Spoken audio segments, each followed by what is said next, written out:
Hey guys, how's it going? Jay Sensational here. Welcome back to the channel. So first things first, I do want to apologize for the relative lack of, not even relative, the lack of content, sorry, on the channel.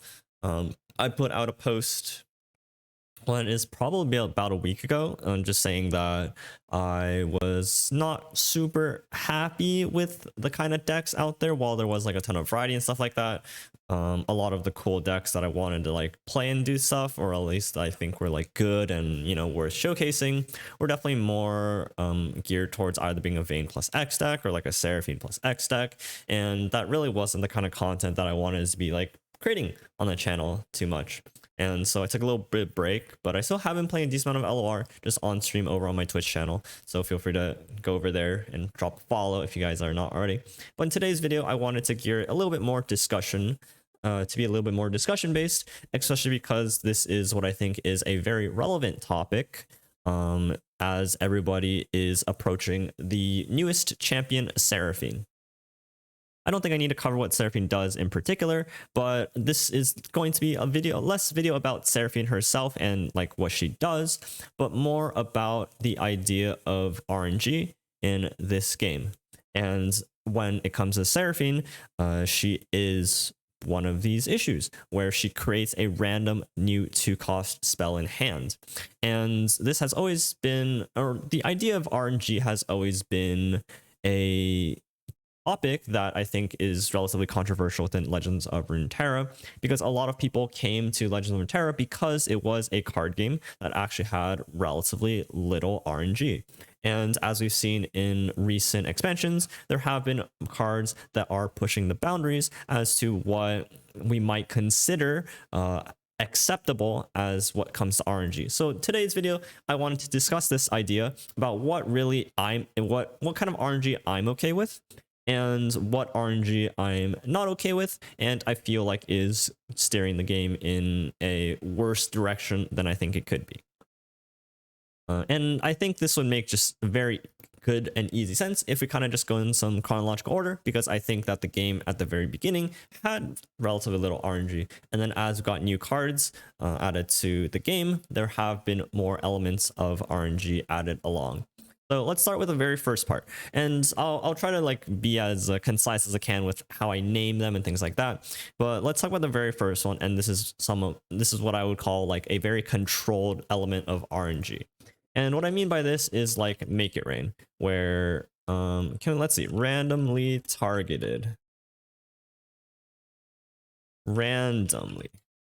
Sure.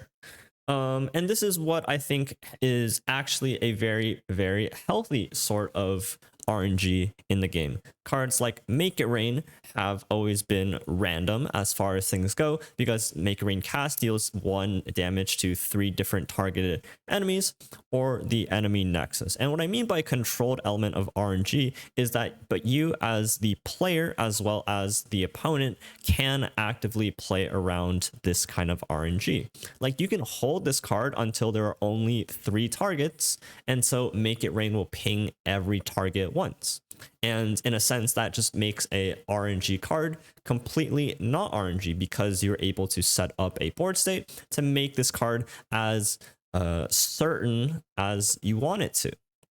Because when you maximize how effective Make It Rain can be by pinging 2 units and the Nexus once, that can be very, very powerful for your game plan. So maybe you trade off one of your opponent's units, and then you set up a 3-wide board for Make It Rain, right? You want to set yourself up in a position where your opponent has as many 1 health units as you can. So if Make It Rain doesn't hit on exact targets you want it to, it still at least does something, right?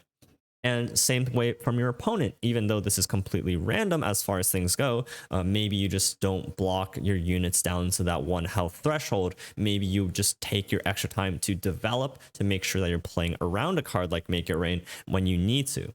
And the same goes for things like Ebb, which is also random. Same thing for Tidal Wave. Granted that there aren't actually that many kind of cards that do something like Make It Rain. If in a situation we have a card that, while it is random, we can control it in certain instances where we can eliminate as much randomness as we can, I think is obviously a very, very healthy card. Things like flash bombs work in a similar way, although I would think that they're slightly a little bit less perfect than I would like it to be. Obviously, when it shuffles to the top 8 cards of your deck, it can be any one of those 8 cards, and then whatever it hits, it can hit the same unit twice.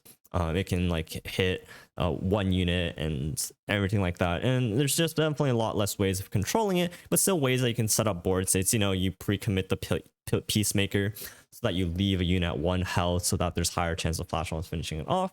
But at the very beginning, I think the very first, or one of the very few cards that made it to, the spotlight in terms of randomness was a card like Make It Rain. And I think that that is completely fine. Actually, I think a very, very good way of representing RNG in being able to make it as controlled as possible. So whether you as the player or the opponent can choose to eliminate as much RNG from the card as you can. But that's also a situation where I think it's important to note that the RNG that you're controlling, because you want to lower it, because if it goes to the other end, it's actually a downside, right? In this case, variance is a downside, and lowering the variance is an upside, which I think in terms of an RNG card is something that I think is a really cool design. And instead of the opposite, where variance instead is reward, and then lower variance is less reward. And we'll talk about that as we go along, because I think this will make a lot more sense as we, continue. The next set of cards, I think, were the Targon cards, and then we got introduced to the concept of Invoke. Invoke is I think one of the, not only one of the first instances of this sort of mechanic, where now you're actually creating new cards. That's where games definitely have been struggling, or at least like card games struggle with the idea of how to kind of control it, especially coming from a game like Hearthstone, where things like Discover were super rampant and was definitely something that was a big area of concern. I think Legends of Runeterra handled it very, very well with the concept of Invoke, and 2 reasons for that. Because cards like Solari Priestess, Spacey Sketcher, and Super Cool Star Chart all had very limited pools of invokes, it was very easy for the opponent to be able to, identify with relative certainty what card you picked or what card you got off of your invoke. And also because the invoke pool itself was relatively small. You have 2 invokes for each mana point, having a grand total of 22 different invoke cards, while only being able to invoke a very limited pool of those invoke cards. So a card like Solari Priestess, in a matchup where you want Comet, you get Comet, you don't play, your opponent sees that you don't play that Celestial card right away, so it's not a unit, so then leaves it as a spell. And then if it's a matchup where Meteor Shower doesn't really do anything, you can realistically assume that your opponent hit the Meteor. And same thing goes for like the 1 through 3 pool, between like Equinox, the Crescent Strike, or any unit kind of like that. And also, just relatively speaking, these cards just don't really have the highest level of impact either. They're kind of cards that are sort of cards that the region itself doesn't really have access to, but the amount of impact for how much mana you're paying for, I would say, is relatively fair, right? So getting a Comet for 6 mana is, considerably similar to a card like Vengeance. Getting Fallen Comet or Shooting Star at 5 mana is very similar to other sort of removal cards that deal a similar amount of damage. So not only are the invoke pools fair, they're also relatively limited and small, as well as having cards to access the pool also being very specific as well. Even if we come to cards like Star Shaping, Celestial Trifecta, or just like invokes in general that can access the entire pool, the amount of like variety or like variance out of these cards is also just relatively small, right? You have a very good idea or very good concept of what cards are in the invoke pool after playing a couple of times, right? Given that there's only 22 cards, you can get used to them fairly quickly and realize what kind of cards to be expecting, right? And I would say that this kind of card creation was something that was also very, very healthy in terms of RNG. It was a way to introduce this concept of creating cards that don't start in your deck, but also make them in a way that I think was not only fair, but I also think a very reasonable expectation to kind of play around. because you could easily just memorize what all the cards did and then go, okay, at 6 mana they can kill a unit, at 5 mana they can kill a unit and ping one, right? So just being able to reasonably play around those, set up your board state in certain positions, and just look at your opponent, how much mana they're holding up, have they played that card. With some basic hand reading, you could easily identify what card they decided to pick off of their invoke and reasonably play around it. And so this a much more limited level of RNG, I think, was also very, very healthy. Next up, we have the Bandle City cards, which introduced the concept of Manifest. And this is where I think things definitely started to get a little bit out of hand. But for me personally, I think a card like Conchologist or even Pharaoh's Financer is honestly perfectly fine in my head. Now, this might also stem from the fact that I came from a game like Hearthstone, where this sort of RNG was a lot higher, but in the same sense that Invokes was for a relatively limited pool, the same thing can sort of be said for a Conchologist as well as a card like Pharaoh's Financer. While the kind of cards that the card pools that you can get off of these cards are definitely a lot bigger than the Celestial card pool, or are a lot more varied in terms of what they do and things like that. I think what is actually really cool about these cards is that they are choosing cards specifically from the regions that you are in. So if you are playing a PNZ plus Noxus deck, only being able to generate PNZ or Noxus cards is, I think, a very, very good way of also approaching that. Because when you're locked into regions, what's really, I think, really cool about a game like Legends of Runeterra is that the regions have their own region identities. So that also means that whatever cards you generate will also be cards that fall under that kind of regional identity. And why I think this is good is because when you are limited to a region that is Noxus PNZ, you notice that there is no heal. There are no cards that you can generate that heal you. There are realistically not a lot of cards that kill things that aren't damage based, apart from things like Guillotine or like Scorched Earth, but those are cards that are in the region because you have a very good idea about the region identity. Like if you look like Rocket Barrage, this is damage based removal. You look at Tri-Beam, damage based removal. Wild Claws, damage based removal. Even like Hex Splitterator, damage based removal. Shock Blast, damage based removal. True Shot Barrage, damage based removal. Even like Weapons of Loss, everything that you can generate, even off of card like Pharaoh's Financer, or to a similar extent Conchologist, if you imagine Conchologist like a PNZ card, are all limited within the identity of the region. And so if you are playing against a PNZ plus Noxus deck, you're already expecting cards like Mystic Shot, Flock, things like that. So any card that is generated off a card like Pharaoh's Financer, for example, falls under the regional identity of the regions that the card is in. If you are playing this card in Shadow Isles deck, you're expecting that region to be able to generate cards that say, kill a unit or Ruination, or heal cards like Withering Mist, Withering Whale, things like that, right?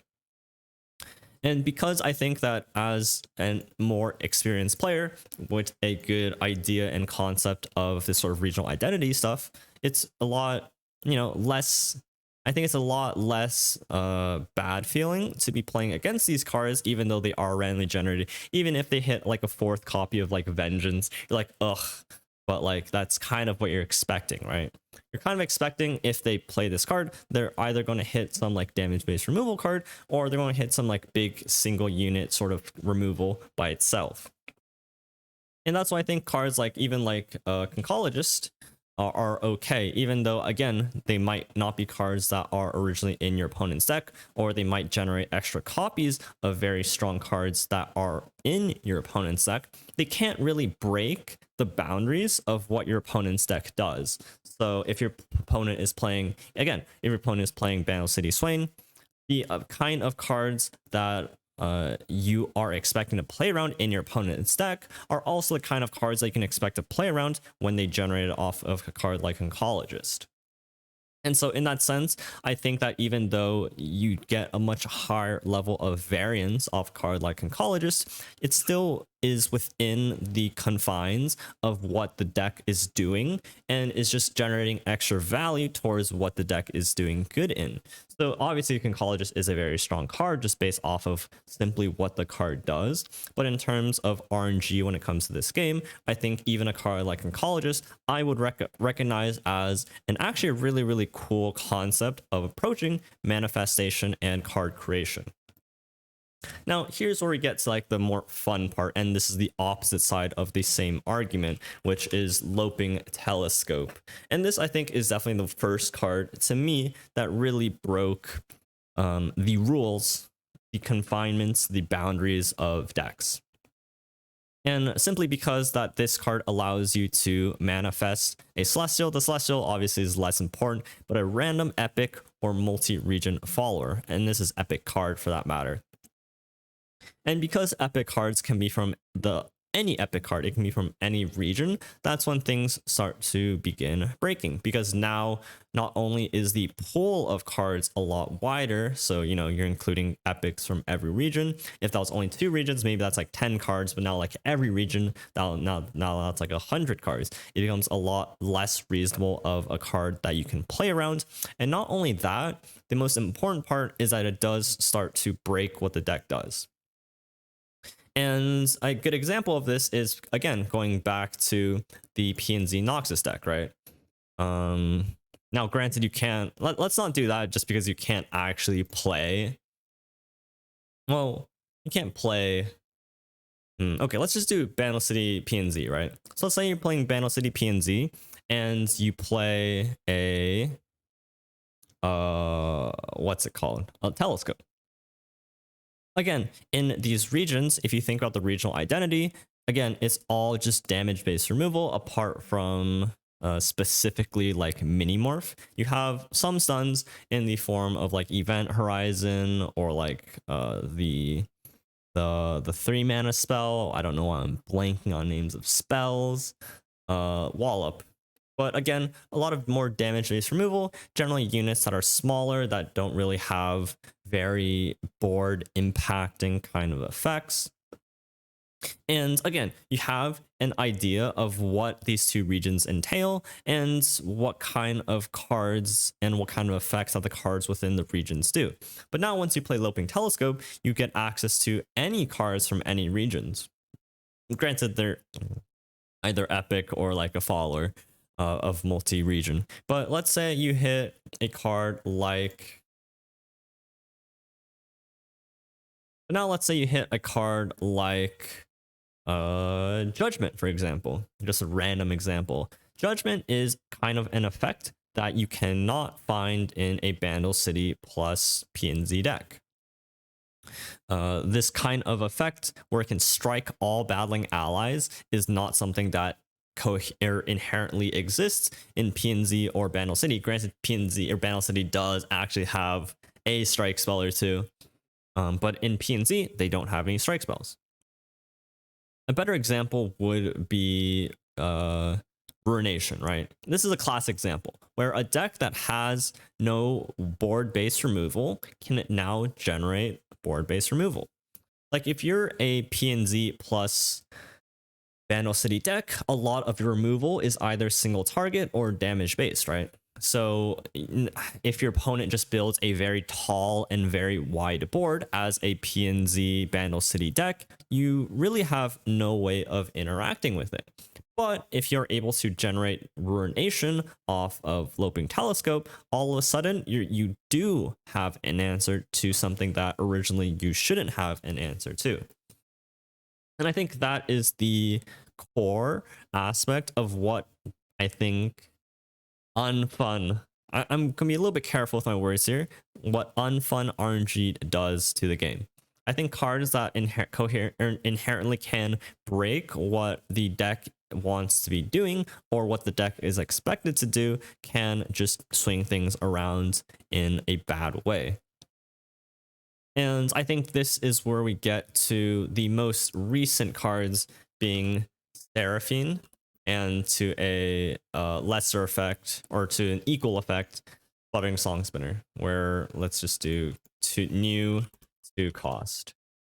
where Seraphine and Sputtering Song Spinner are, I think, the biggest offenders for this specific reason. Because again, these are specifically cards that are from any region, so long as they're new, of course. But you know, if they're from any region, they're going to be new unless they're within your region and you've already played them. So now all of a sudden I did a video on this where I cover all the spells that Seraphine can actually create, and you just get an idea of all the different effects that you can generate. So you can generate like cards that create multiple blockers. You can generate Notify, so counter spells. You can generate frostbites. You can generate stuns. You can generate stat boosts. You can generate extra sorts of removal. You can generate recalls and things like that. All that don't exist within the confinements of your region identities. So being able to hit a card like Steel Tempest, for example, or Retreat, Ionian cards that don't exist within your PNZ plus Noxus deck, means that your opponent realistically has no, I'm not going to say they don't have any way to play around it, but they have no reason to expect that this is what you're able to do, because they don't expect your deck to be able to do that, right? If you aren't playing against an Ionian deck, you don't expect your spells to get denied, is I think an easier way to say this. Because of this randomness of being able to tap into other regions, this definitely breaks, it really breaks, I think, the ability for your opponent to really reasonably expect how to play into your deck. And then, you know, your opponent just stops expecting to play around cards that you generate, but then you blow them out, and then that's where the unfun thing happens. Now, I also do want to touch up upon Biggest Fan, because I think that, not Biggest Fan, but Fan Club President. I just can't spell President. Because this card, I think, is also, this card does fall in the same boat where yes, it can generate stuns, yes, it can generate freezes, yes, it can generate removal, yes, it can generate card draw. I will say for this card specifically is, in terms of RNG, a very slightly less problematic card compared to a card like Seraphine. And the reason I say that is because the 5 mana spells that you can actually generate from this card are actually relatively coherent in what they do. So you're either generating card draw, removal, or some sort of like stall kind of effect, right? So the kind of card effect that you get off of this card is actually relatively limited compared to a card like Seraphine or Sputtering Song Spinner, where the kind of card effect in the pool of cards that you can generate are definitely a lot broader. A card like Fan Club President is actually a little bit more concentrated in what the spells that it generates does. But it still is a problem again, because you're creating cards from regions and regional identities that your region generally lacks. And the easiest way to look at this is you're generating heal cards in a region that can't heal. And I think that in itself is a prime example of why I think that these cards that can actually tap into these wider pools of cards is a pretty big offender. Now, what I think Fan Club President's issue is actually its mana cheat a little bit more than it just being able to manifest a card that costs 5, but that's like a separate story for a separate discussion. But that's sort of where we've beginning to see just a little bit of a break in RNG, where yes, we have seen cards like Eminent Benefactor, you know, in the past. I can't spell again. Let's just do Benefactor. No, I really can't sell today. All right, like we've always had Eminent Benefactor in the game, right? We've, you know, Last Breath, create a random epic card. I guess it's from your regions. Never mind. Let's talk about Conservatory. We've always had Maidseeker Conservator since Foundations, right?